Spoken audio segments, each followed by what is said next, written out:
مولا علی کرم اللہ وجہہ الکریم قبرستان جاتے. حضرت سعید ابن مسیب ایک تابعی ہیں, حضرت علی کے ساتھ قبرستان گئے تھے.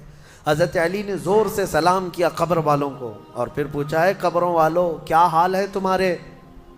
اور اس کے بعد پھر حضرت علی روتے کھڑے ہوئے, آنسو بہنے لگے. حضرت سعید ابن مسیب کہتے ہیں مولا علی سے کیا آپ قبروں والوں سے بات کر رہے ہیں, وہ آپ کی سن رہے ہیں یا آپ سے وہ کچھ جواب دے رہے ہیں؟ حضرت علی کرم اللہ وجہہ الکریم نے فرمایا ہاں اگر تم سنتے ان کی باتیں تو رو پڑتے ہیں. حضرت سعید پوچھتے ہیں کیا کہہ رہے ہیں قبروں والے؟ سنو میرے عزیزوں, حیدر کرار شیر خدا علی مرتضیٰ فرماتے ہیں قبروں والوں سے میں نے پوچھا کیا حال ہیں تمہارے, تو قبروں والوں نے کہا اے علی مت پوچھو ہمارے حال, جن بالوں کو ہم سجایا کرتے تھے ان بالوں پر تو اللہ نے اب بچھو چھوڑ دیے. ہمارے وہ چہرے جو غازے سے ملوث تھے, حسین تھے, ہمارے چہروں پر اب خون اور پیپ کے علاوہ کچھ نہیں رہ گیا. ہمارا وہ جسم جس کے سنوارنے کے لیے ہم دن بھر گھنٹوں لگاتے تھے, آج وہ ہماری قبروں میں کیڑوں کی غذا بنا دی گئی ہے. حضرت علی فرماتے ہیں قبروں والوں نے جب ہم سے یہ کہا تو ہم نے رو پڑ, ہمیں رونا آ گیا. یقیناً میرے عزیزوں وہ منزل آپ کی بھی ہے میری بھی ہے, ہمیں بھی جانا ہے آپ کو بھی جانا ہے. حضرت سفیان ثوری فرماتے ہیں ایک چھوٹی سی بچی کو آپ نے ایک جنازے کے پیچھے جاتے ہوئے دیکھا روتے ہوئے.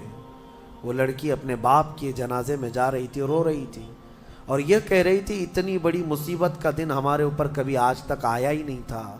حضرت سفیان ثوری نے کہا بیٹا تم پر نہیں تمہارے باپ پر جو دن آیا وہ کبھی نہیں آیا تھا. موت کا دن, موت کا دن سب سے سخت دن ہے, سب سے سخت دن ہے. موت کس طرح سے آتی ہے پتہ ہے؟ فرمایا گیا جیسے ریشم کے کپڑے کو کانٹوں کی جھاڑی پر ڈال دو اور کپڑا کھینچو, کپڑے کے تار تار نکلتے جائیں گے. فرمایا گیا ملک الموت روح نکالنے کے لیے جب آتے ہیں تو اسی طرح سے روح نکالتے رہتے ہیں. انگلیوں سے, پیروں کی, ہاتھوں کی انگلیوں سے, ناخنوں سے روح نکلتی نکلتی آتی ہے. ایک ایک جوڑ سے روح نکلتی ہے, یہاں تک کہ ناک تک اس کو کھینچ کر کے لایا جاتا ہے.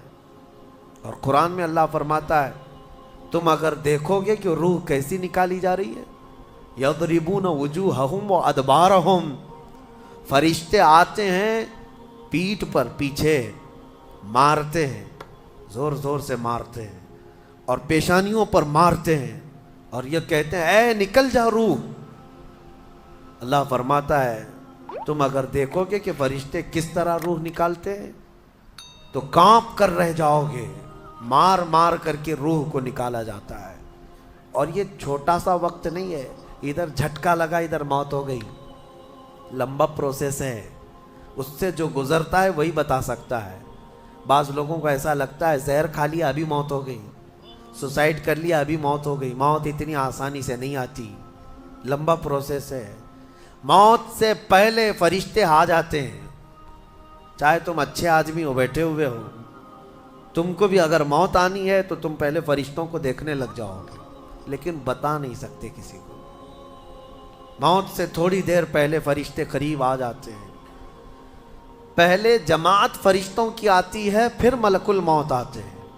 ملک الموت ان فرشتوں کے بیچ آتے ہیں. جیسے ہی یہ مرنے والا آدمی ملک الموت کو دیکھ لیتا ہے پھر اس کے جسم میں کپ کپی طاری ہو جاتی ہے, اور ایسی کپ کپی طاری ہوتی ہے کہ کبھی پیشاب نکل جاتا ہے, کبھی پخانہ نکل جاتا ہے. اکثر دیکھنا مرنے والوں کی نجاست نکل جاتی ہے. ملک الموت کو وہ بہت قریب سے دیکھتا ہے, اور ان کی دو شکلیں ہیں. ایک بہت بھیانک شکل ہے, اس کو دیکھنا ہی عذاب ہے, اور ایک بہت خوبصورت شکل ہے, ان کو دیکھنا ہی رحمت ہے. وہ نیک بندوں کی روح نکالنے کے لیے جب جاتے ہیں تو خوبصورت شکل میں جاتے ہیں, اور جب گنہگاروں کی روح نکالنے جاتے ہیں تو بھیانک شکل میں جاتے ہیں, اور ان کو دیکھتے ہی مرنے والے کا جسم پیلا پڑ جاتا ہے, پیشانی اکھڑ جاتی, آنکھیں پھٹی رہ جاتی, اور پھر خرخرا آنے لگ جاتا ہے, یعنی خر خر کی آواز تیز ہو جاتی ہے. وہ بولنا چاہتا ہے اپنے پاس والوں کو لیکن بول نہیں سکتا، بند ہو جاتا ہے۔ یہ وہ وقت ہے جب اس کے توبہ کا دروازہ بھی بند ہو جاتا ہے۔ اب اگر فرشتوں کو دیکھ کر کوئی توبہ بھی کر لیا، ایمان لایا، تو اس کا ایمان قبول نہیں۔ اس وقت سے پہلے پہلے تک جو بھی ایمان لایا یا توبہ کیا، اس کی توبہ قبول ہے۔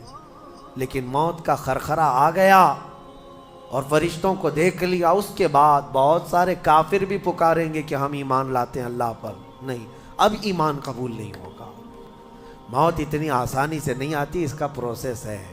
فرشتے آتے ہیں، ملک الموت آتے ہیں، پھر اس کے بعد اس کو گھور کر دیکھتے ہیں، پھر اس کو چت لٹا دیا جاتا ہے، یا جس حالت میں بھی ہے وہ گر جاتا ہے، کھڑا ہے تو گرتا ہے، بیٹھا ہے تو گرتا ہے، موت آنے سے پہلے لڑک جاتا ہے۔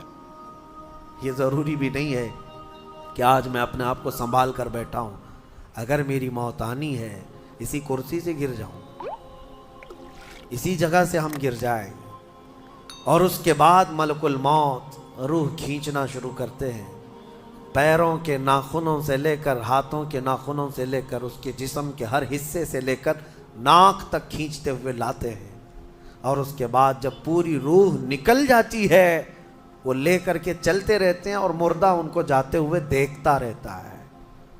آنکھیں سب سے لاسٹ میں کھلی رہتی، کسی بھی مرنے والے کی آنکھیں بند نہیں رہتی، کھلی رہتی، وہ دیکھتا رہتا ہے۔ اسی لیے حدیث پاک میں ہے جب کسی کی روح نکل جائے تو سب سے پہلے تم اس کی آنکھیں بند کر دو، ہمیں بند کرنا ہوتا ہے، اور اس کے بعد منہ بھی کھلا رہ جاتا ہے، منہ اوپن رہ جاتا ہے، فرمایا گیا منہ کو دبا کر بند کر دو۔ یہ سب نشانیاں ہیں میرے عزیزوں موت کی سختیوں کی۔